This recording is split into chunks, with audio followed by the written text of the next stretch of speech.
Welcome back to the Journaling Soul. On this episode, we will discuss how do you handle confrontation. Before we begin, go right ahead and like this video, subscribe if you haven't done so already, and share with a friend. Also, turn on your notifications for future videos. So let's begin this topic by remembering any confrontation that you've ever had. In that situation, how did you feel? Let's bring out the feelings first, because that is always what we remember the most. We remember the feelings the most because they eventually become a part of our memory. We play around with the situation in our heads on how things went, and we think of what we should have and could have said. We get so caught up in the confrontational moment that we allow it to weigh the good in the situation. Next, I want you to think about the people involved in that confrontation. How did you feel about them before the confrontation?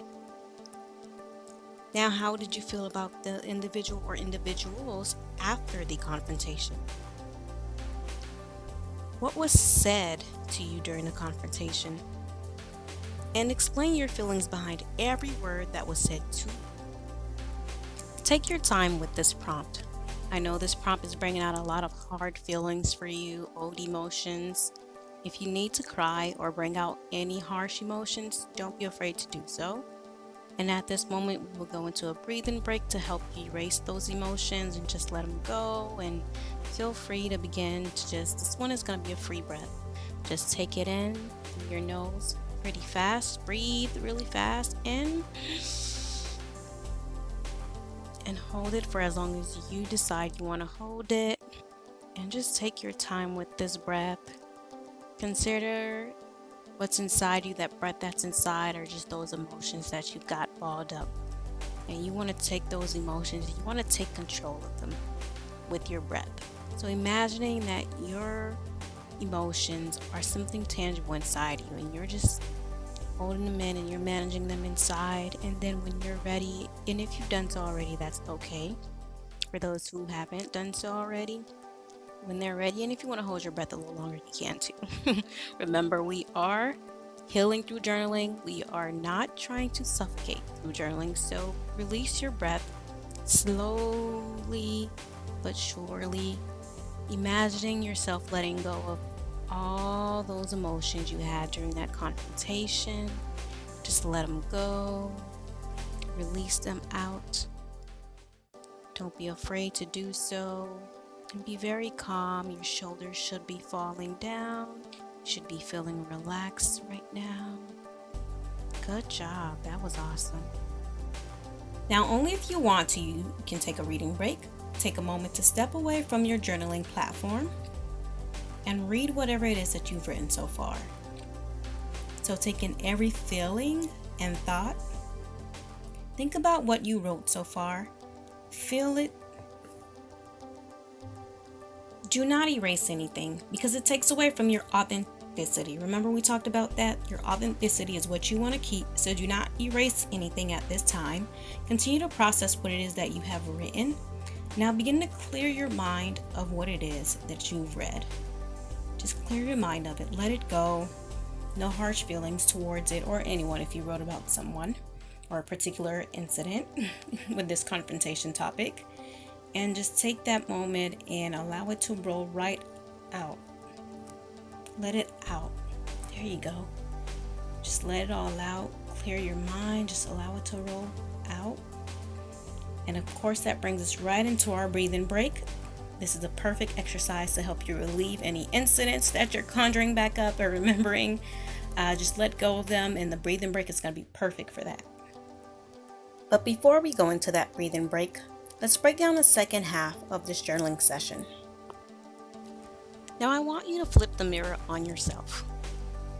In that situation, what could you have done different? If it was something you said to either initiate or build up the fire in the confrontation, how could you have diffused that situation? What have you learned about yourself since that confrontation? How do you handle conflict now? Has the way you handle conflict changed? Take this time to reflect on these questions and truly bring out a better you for future confrontations. At this moment, take some time to clear your mind. Start off with 15 seconds. We're going to take a rapid breath in, and you're going to hold that breath for 15 seconds. 14, 13, 12, 11, 10, 9, 8, 7, 6, 5, 4, 3, 2, 1. Begin to release slowly through your mouth.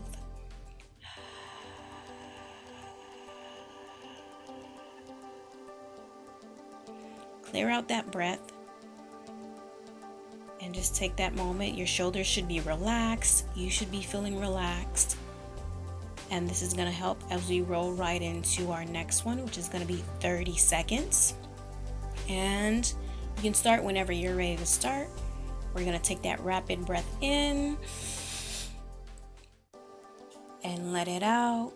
30, 29, 28, 27, 26, 25, 24, 23, 22, 21, 20. And if you must release that breath, feel free to go ahead and release that breath. 15, 14, 13, 12, 11, 10, 9, 8, 7, 6, 5, 4, 3, 2, 1. Release that breath slowly. Don't forget to like and comment on this video. I really enjoy getting feedback from you all. Let me know how you feel about the content that I am putting out. Also comment below on journaling topics that you would like for me to discuss in the near future. Your ideas can be how-tos or topics that you're interested in me making a journaling topic about. Also, if you would like to share your response to a journaling topic, feel free to do so. I'm always open to receiving your links to your YouTube channels at the bottom. I believe in small YouTube channels, and this is a great way to start your own YouTube channel by just reacting and responding to my journal topics. So if that's something you would love to do, I would love to see your videos and be one of your subscribers as well. So like, comment, subscribe, and do a video response, and put your link in the comment box below. And share with your family and friends so that they can share video responses as well and create their own YouTube channels. So here's my take on how I would handle confrontation, or how I do handle confrontation. I'm a very direct person, but that hasn't worked in my favor in the past based off of the results I have experienced and my reflection on those experiences and thinking, okay, not that I was always wrong, but because we do live in a world where we have to, acclimate to others and situations, I've learned that there's a reason why politics exists in the workplace or just in families and things like that. So I've learned to find balance in handling confrontation. I've learned to listen before I speak, which has allowed me to hear the other person out. And if they've come to offend, it's okay to say, hey, thank you, but I feel like we're not getting anywhere, and just stop them there in that place. But sometimes we're just so quick to jump that we forget to hear the person out and think that, hey, maybe they're not necessarily trying to offend, but they're just either angry or feeling some kind of way at that moment that it sounds very offensive. So I've learned to hear them out first. And so once I've heard the person out, I tell myself that nothing said should be taken personal. And I remember my end goal. And that's one thing I always try to walk away with within a situation, within any confrontation, is what is my end goal? What is it that I want to get out of this situation? Do I really want to sit here and waste my time and someone else's time? Does it make sense? Is it mature? Is it a mature conversation? How can I get mature results out of this confrontation? And I always remember that for me, my end goal is life is to have a peace of mind. So my thing is to remain peaceful for the sake of my own inner peace in any confrontation. Now, it's not always easy. Sometimes we interact with people who purposely offend us for the sake of being offensive. And during these times, there's as we can see in the news, there's just so much hatred and vile behavior. And so sometimes it's hard, but you have to remain safe, number one, for yourself, and always also keep your fellow man safe. If you feel like you're not safe in that situation, to see what are some safety points around you. And that's one thing that I've learned in life, is just to find out safety points. If I'm in a workplace with a supervisor or someone, leaving the door open is best.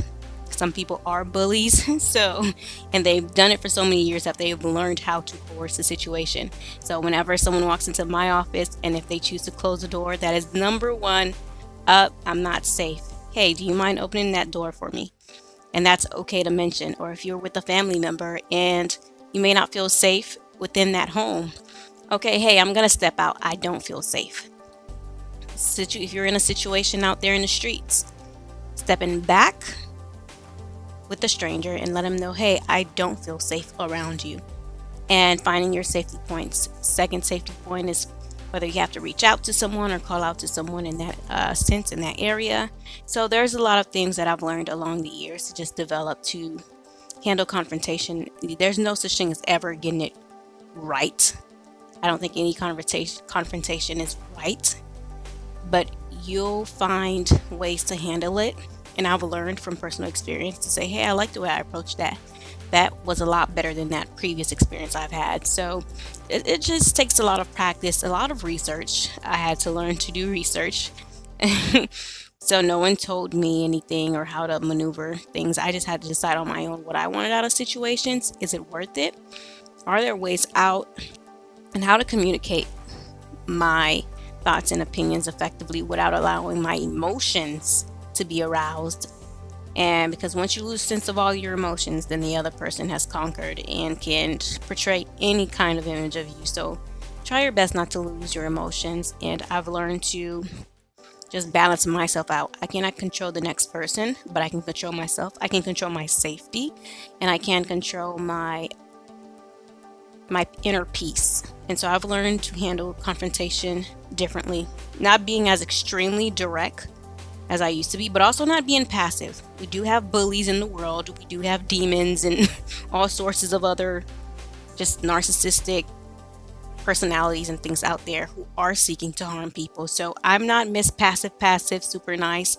And although I'm that kind of person who would always give chances, I've learned not to over the years. The first time someone has offended you, let them know. Either if they've definitely offended you in front of a crowd, let them know in front of that crowd, hey, I took offense to what it is that you said. I did not like it. So if they ever offend you again, people know that they've offended you before.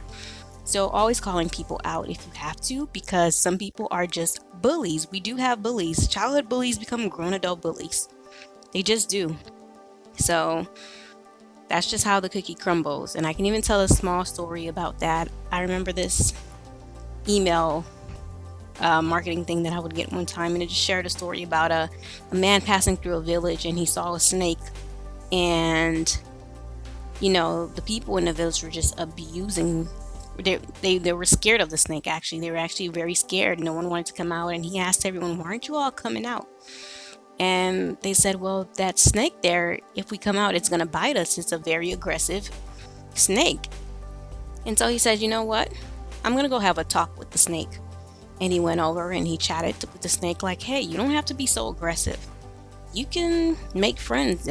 This can actually be a beneficial relationship between you and the people here. And so don't be so aggressive and stop biting people. He said, stop biting people. And I highlighted that point for a reason. And the man said, stop biting people. And I'm highlighting that point for a reason. Stop biting people. And so the snake said, you know what? Yeah, I could be a lot friendlier.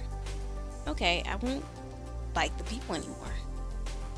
All right, the man spends some time in the village, and then he goes on about his life, and he goes away from the village. One day again, In the near future, the man stops by the village again and he sees people, just kids included, just trampling over this item. He's like, what are they kicking and just beating on? Like, what is it? I have to see. And he goes to the people and he says, move it. Excuse me, what are you guys doing here? And he looks down and he's like, whoa, it's the snake. And the snake looks up at the man and he said, see what you've done? You told me to stop biting people and now they've started beating me and abusing me. He said, they've done me wrong. Like, that's all they do. They beat me and they treat me wrong. And the man said to the snake, and this is where I want you all to listen clearly.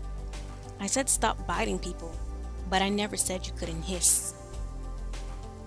And so I leave that with you all to say, although you might not want to be the super aggressive person like the snake was initially, you also don't want to be the super passive person where you're giving people chances and they just become extremely abusive, either through microaggressions, telling lies on you to other people to sell an image of you and damage your reputation. You want to hiss. So the first point you see that the person has offended you or done or said something that's inappropriate, don't be afraid to call them out. Because a first offender is most likely to be a second offender and third offender.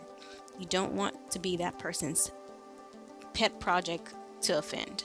Okay, some people are always just looking for something to punch and bully, and it doesn't always have to be you. It should not be anyone or anything. Such personality should see a therapist, and if you're that personality, there's nothing wrong with seeing a therapist. They're great people, and they're here to help us solve our problems. So do not be afraid to go and see one.